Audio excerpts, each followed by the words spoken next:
what we're going to do now is we're going to enter Harari's History Analysis Center, and we're going to focus on the section there where he talks about the unification of humankind.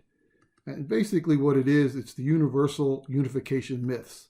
He's identified three of those. One is money, the other is empire, and the third one is religion. And Harari starts his analysis with a talk about the arrow of history. And so we're going to take our history buff, and he's going to bring the questions over to the analysis team. And the team is going to say, okay, what did we read in Harari that tells us about the arrow of history? One is that every culture has its typical beliefs, norms, and values, and they are in constant flux. Cultures undergo transitions due to their own internal dynamics. That's what Harari tells us. So the idea of constant flux. As an example, the Tasmanian culture has not been the same from time immemorial. It is impossible to find a culture that hasn't changed over time. You have to decide how far back you're going to go, and it's totally impossible. You have to pick a dividing line and just say, okay, we're going to define the culture from there forward, rather than assume that the culture is going to be the same for time immemorial. The next thing Harari talks about is that cultures are constantly trying to reconcile contradictions, and this process fuels change. This is what we call cognitive dissonance. As an example there, the modern world fails to square liberty with equality. But this is no defect. Such contradictions are an inseparable part of every human culture. So even though liberty says it's going to guarantee that every individual will be free to do as he wishes, and even if it produces significant wealth disparity, equality says that the services are the same for everyone, so there cannot really be a great disparity. He then goes and talks about how history has a direction at the macro level. If we consider the number of separate human worlds today, we are left with just one, the Afro-Asian world.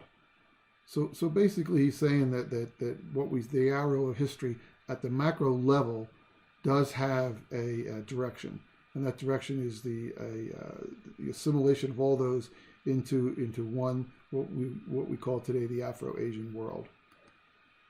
So in summary, today we share the same economic system, which we'll talk about, money and capitalism, the same geopolitical system, empire and democracy, and the same religion or belief system, religion being liberalism. The other thing is, this is why Harari refers to those as the universal imagined orders. And he notes that those universal imagined orders are dependent on some degree of trust.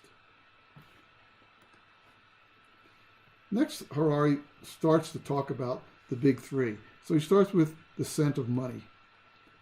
And so we're going to get our money manager here, and he's going to come in and he's going to bring the money issues over to the team, and the team's going to look at those. So he's going to talk about the scent of money. And one of the issues is that money is the most universal and most efficient system of mutual trust ever devised, is what Harari states. Another issue that Harari brings forward is that money is the apogee of human tolerance. It's the highest point of human tolerance. It can bridge almost any cultural gap, and it does not discriminate. The third point that he makes is that for all of this hate, for all of his hate and disagreement with the culture of the United States of America, bin Laden had no qualms about using our money and using the capitalistic system in his efforts. Another issue that Harari brings forward is that money does have a dark side, right? And it is always, as it always tries to break through the barriers that represent the principles of human communities and families. Honor, loyalty, morality, and love are becoming commodities. Matter of fact, in the money world, everything is becoming a commodity. Another point that he makes is that it is common nowadays to believe that the markets always prevail, but it has not been historically true. The markets cannot always prevail. The philosopher Habermas suggests, in contrast to that the economic system is based on rules dependent on cost, benefit, efficiency, and performance. And those items, cost, benefit, efficiency, and performance, don't necessarily resonate with humanistic properties. So these are not humanistic principles. One of the other points that Harari makes about money is that specialization was the engine for the need for money. The way he basically brings this forward is to say, okay, we had artifacts in cities, right? And so I started to build those cities and develop specialists. So we had lawyers, we had cobblers, we had doctors, we had carpenters. And how could you decide what 1 hour of legal representation, how many shoes that would represent? And so what you basically did, what money did, is money became the common denominator that allowed for us to support specialists and still be able for our society to work. Money's universal trust is in the systems that back the money, not the individual. Okay, so empire and capitalization, money stands on top of the systems. We're not. If the government collapsed, then the money that it had out there would be worthless. So then Harari says, let's now go to the second of the universal myths, empire, and let's look at what he calls imperial visions. Okay, so we're going to get our empress here to come and bring forth the arguments with regards to imperial vision for the analysis team. And what she says is that there are 8 major ideas that she captured about empires. One is that evolution has made us a xenophobic creature. Okay, we have a we and they, which really affects the whole concept of empires. Political order, that empires have been the most common form of political organization for over 2,500 years since the pyramids. Nationalism, that the search for one's pure, authentic civilization, untainted by sin, is more often window dressing for crude nationalism and bigotry. Global problems. What he talks about here is that global problems nibble away at the legitimacy of nation states. For example, if you have a whole slew of nation states, how do you solve climate control? So the more that we can consolidate, the easier it is to solve global problems. Convergence, that ideas, people, goods, and technology spread more easily within the borders of an empire versus fragmented regions. And I think that's pretty obvious. That it would be very, very difficult for the same ideas, people and goods to spread, and technology to spread across fragmented regions. Negative about empires is that they were built and maintained with vicious slaughter and brutal oppression, which is why empires have gotten kind of a negative connotation to them. Okay, and they've used war, enslavement, deportation, and genocide in terms of building the empires. So it hasn't all been sweetness and light. The common culture, legitimacy needs a more common culture, or it is easier with a common culture. So the idea of legitimacy, which is a central idea in political order, is actually works much better with a common culture. And then cosmopolitanism, right, where today we have multi-ethnic elites with common culture and common interest. He brings this.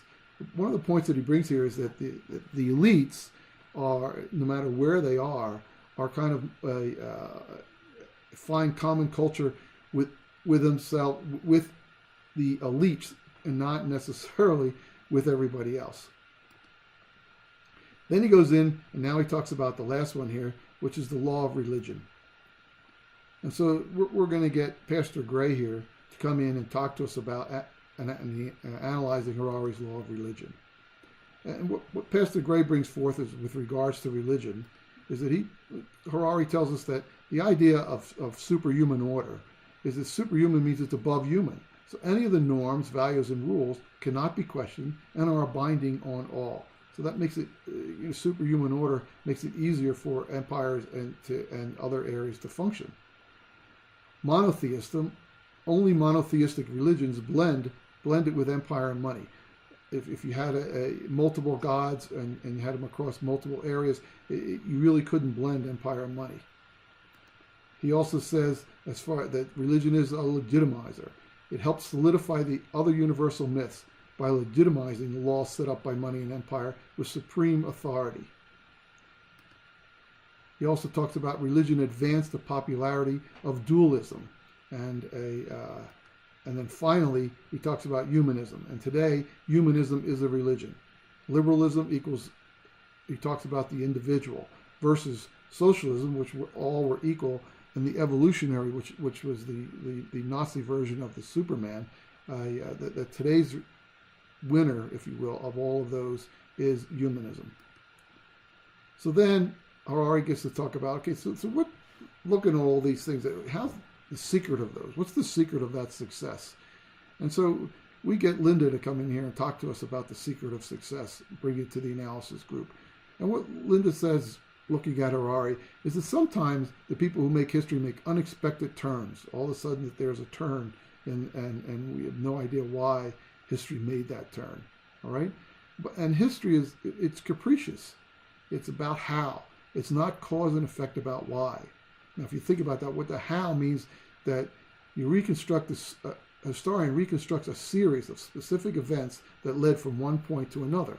But the causal connections, or the why, that account for the occurrence of this particular series of events to the exclusion of all others, is not something that history can really identify. Because while there are constraints, there is ample room for divergence.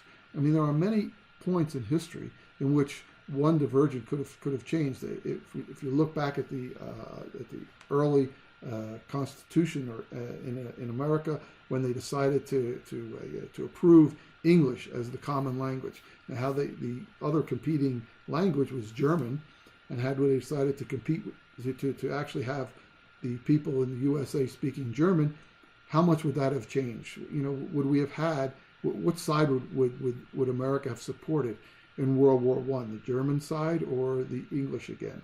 And if they had supported the German side, would there have been a World War II? And so just think, I mean, there's constraints, but there's so much ample room for divergence that there's no way that we can look at what's going on today and say that's the only possible path that history could have taken. So basically, history makes the why almost impossible to determine. Right? People who attempted to reduce history to the workings of biological, ecological, or economic forces are naive, according to Harari. This is a very complex, multidimensional problem. And complexity can only be solved with things like what matters and what works. And multi-dimensions means that we actually need tools and enablers in order for us to be able to solve multidimensional problems. So the secret of success is that history could have gone in multiple directions and will in the future go in multiple directions. There's no direct causal way to say what's going to happen next. And that's the end of Harari's the analysis of the unification.